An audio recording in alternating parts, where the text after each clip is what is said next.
I'm Cookie, and welcome back to another episode of the Untold Origins, the series where I talk a little bit about the backstories of one or multiple minor characters from my series Legends.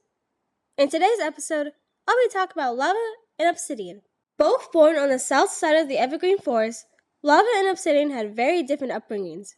Lava was a single cub born to Smoky and Fiery, though she did have other siblings who died.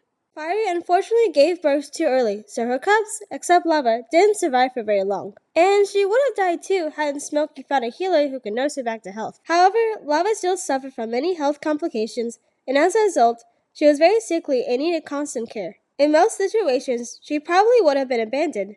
But luckily for her, she has the best parents who are ready to help Lava in any way they could. She often felt like a burden to them, but Smokey and Fiery assured her that they will always love her.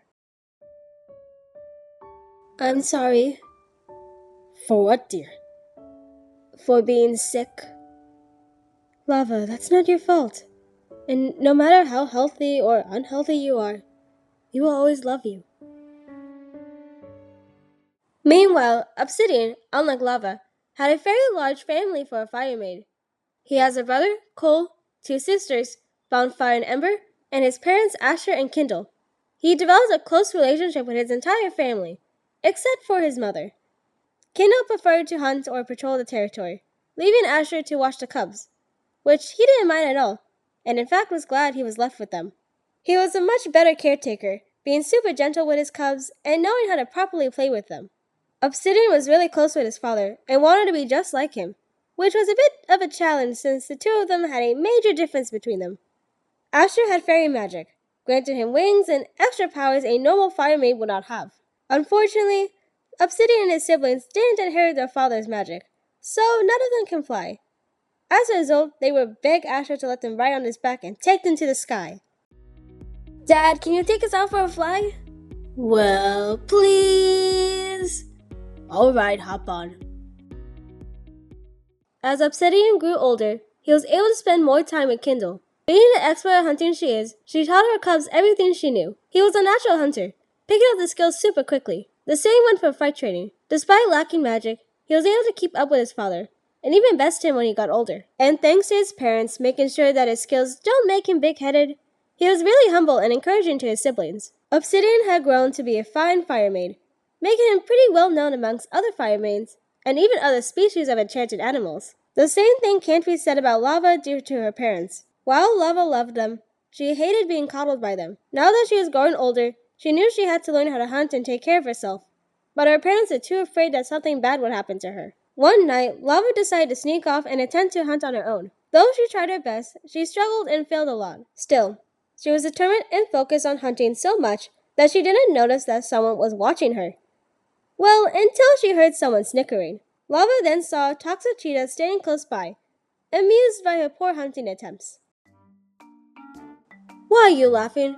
I'm sure you were once this bad. Sure, when I was a cub, not an almost fully grown enchanted animal. Fully grown, huh? You still look like a cub to me, says the one who's smaller. From there, the conversation became more lighthearted and the toxic cheetah introduced herself as Ivy, and the two of them agreed to meet up the next night. They became close friends afterwards, and thanks to Ivy's help, Lava began to improve her hunting skills and even learned basic self-defense skills, though she never became nor wanted to become a skilled fighter.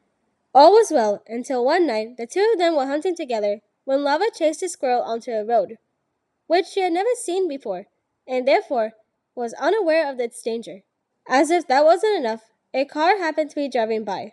However, she barely couldn't dodge and was hit. Lava managed to pull her to safety, but didn't have the strength to keep carrying her, nor knew what to do, so she frantically called for anyone to help her. Luckily, Asher happened to be flying nearby and took Ivy and Lava to a skilled healer he knew about. While on the way, they ran into Smokey and Fiery, who were looking for Lava. She explained who Ivy was and what had happened. Lava blamed herself for Ivy getting hurt, but her parents reassured her that she did nothing wrong. In fact, it is this moment where Smokey and Fiery realized where they went wrong.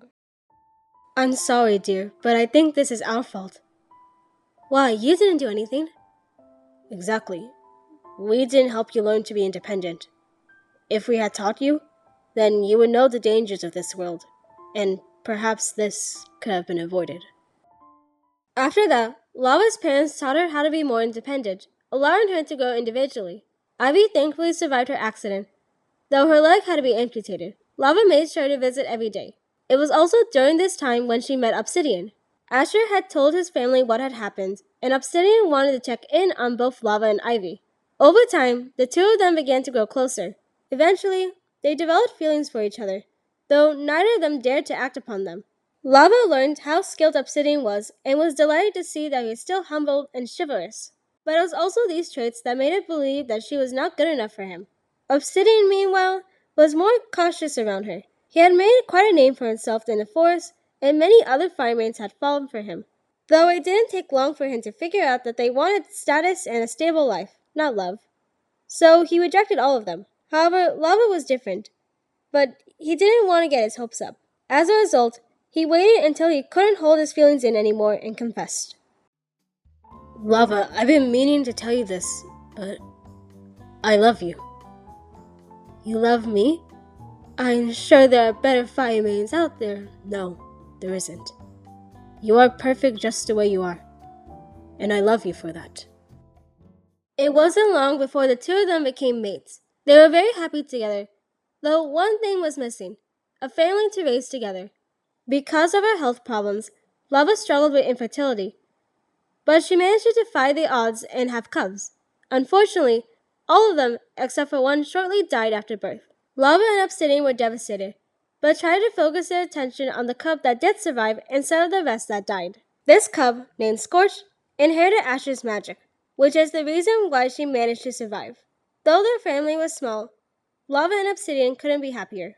And that's all I have for this video. There's a little more to Lava and Obsidian's story, but since their daughter is a major character, I'll save that for the episodes they're in. Anyway, make sure to comment below what you thought of their backstory. Thank you so much for watching. Bye-bye!